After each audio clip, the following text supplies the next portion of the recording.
We're with Marty Biron and Kevin Weeks. Guys, we all know what's at stake at the Winter Olympics: gold, silver, bronze, and it's time for you to make your predictions for men's hockey and tell us why. And Kevin, we're going to start with you. Take it away. I'm going to say it's going to be a very close tournament, of course, but I would ultimately go with Team Canada winning the gold. And the reason being, I never bet against superheroes, and Team Canada has several, and none better with a longer cape than number 87, the great Sidney Crosby. He is absolutely one of the best in the history of the game. He's on Mount Rushmore. I've done 3 of his games this year. No slowing down in what he brings to the table. He's going to be jazzed. He's going to be amped. He knows the responsibility. He wins at just walking down the street. So all things being equal, I think he's going to lead this team to the gold medal, Marty. Yeah, and I totally agree with you when I think of Team Canada winning gold, and I think the U.S. will pick up silver, and I think Sweden will pick up bronze. And look, we're so conditioned to look at 4 out of 7, like best out of 7 playoffs, but this could be so interesting because it's a 1 game and you advance when it comes to the medal round, and 1 game and you end up going home. So for that reason alone, look, I think Canada, U.S., Sweden, gold, silver, bronze, it's pretty easy to kind of plan ahead and to predict.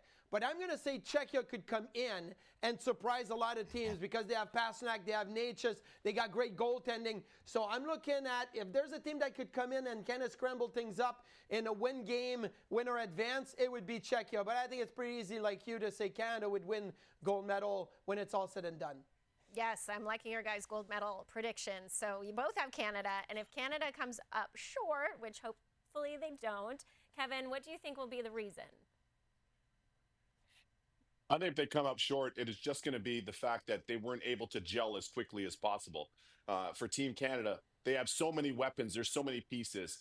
And speaking of some of the guys that will be on this team and some of the coaching staff, including John Cooper, who will be the head coach, the key to this tournament and any international tournament is how quickly teams can gel, how quickly players can become familiar with one another, become accepting of their roles, and gel like a hand in glove. And if they can't win gold, I think that could be a part of the reason. And if not that, Marty, the only other reason is they get goaltended by somebody else.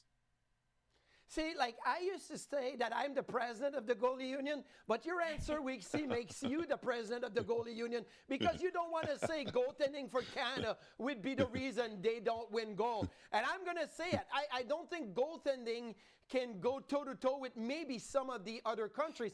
But here's one other thing.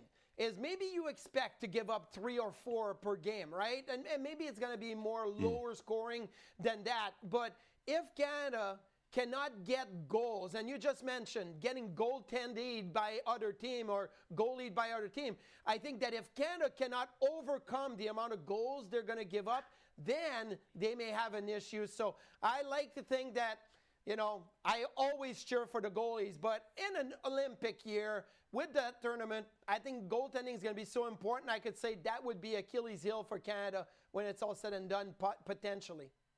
I guess it's a good thing Canada has some really good defense on the blue line. Now, some also might point to leaving some big name players at home as the reason that Canada doesn't get gold. You know, Connor Bedard and Mark Scheifele back here in North America. But, of course, if you guys are both right and Canada wins gold, well, we got nothing to worry about.